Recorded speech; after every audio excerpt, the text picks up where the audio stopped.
대회에서는 넥시스 보드라는 FPGA 보드를 사용을 했는데요.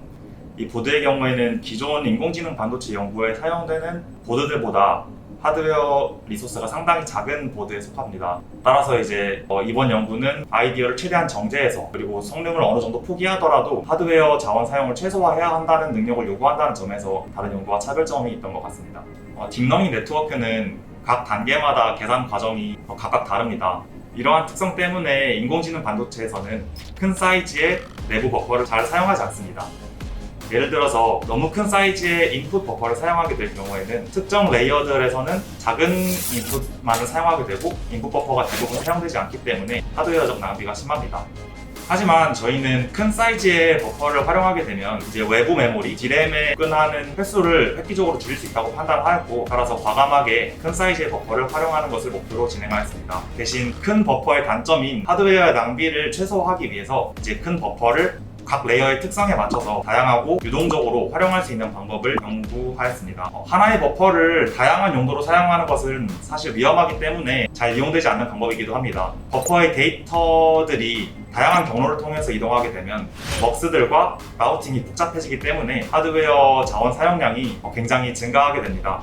그래서 저희는 버퍼의 데이터 패드는 단일화된 경로로 두고 버퍼를 접근하는 순서, 타이밍, 그리고 접근하는 주소들만 유동적으로 변경을 해서 버퍼들을 최대한 활용하는 방법을 연구했고요. 결과적으로 저희는 작은 하드웨어 비용만으로 큰 버퍼를 상황에 맞게 유동적으로 사용할 수 있는 하드웨어 가속기를 설계할 수 있었습니다. 본 대회에서는 마스크를 썼는지 안 썼는지 디텍션하는 학습 모델을 사용을 하였지만 이제 저희가 필요에 맞게 태스크를 조정해서 다시 네트워크를 학습해서 같이 사용을 할 수 있고요.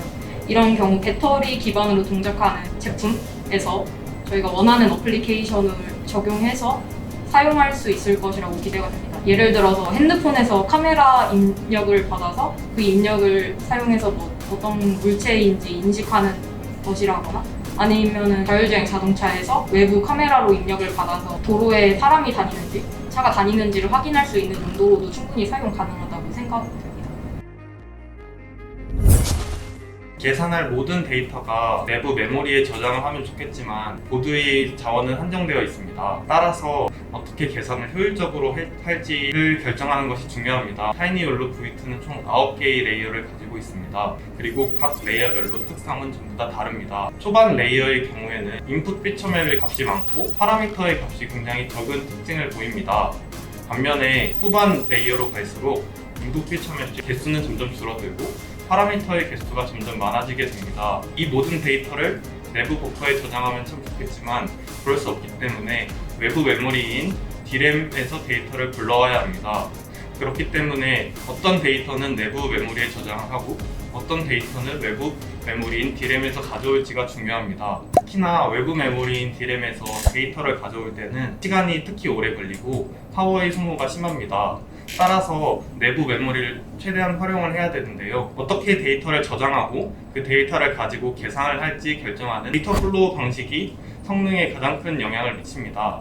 따라서 저희는 그 데이터 플로우 방식을 효율적으로 활용을 하려고 고민을 많이 했습니다. 초반 레이어와 후반 레이어의 특성에 따라서 각각에 맞춘 데이터 플로우 방식을 설정하고 그에 맞춰서 설계를 진행을 해 주었습니다. NPU는 이제 딥러닝 같은 신경망 연산을 위해서 만들어진 프로세서로 요즘 딥러닝 기술이 발달하면서 필요성이 증대되고 있습니다. 저희 설계는 앞서 설명드렸듯 타이니홀로 V2라는 네트워크가 최적의 성능을 낼 수 있도록 설계를 진행했는데 저희가 이번에 한 것을 비롯해서 앞으로 다양한 NPU 설계 경험과 노하우가 쌓이면서 NPU 설계 분야에서 국내 기술 경쟁력에 큰 보탬이 될 수 있지 않을까 생각합니다. NPU 연산은 신경망 연산에 특화된 프로세서라 성능이나 에너지 소모 면에서 효율성이 좋은데 앞으로 특히 모바일 디바이스나 IoT 웨어러블 같은 소형 디바이스들에서 NPU 기술이 발전할수록 신경망 연산을 적극적으로 활용할 수 있게 되어서 일상에서 컴퓨터 비전이나 자연어 처리 같은 그런 딥러닝 기반 기술의 활용성이 증대될 것으로 생각합니다.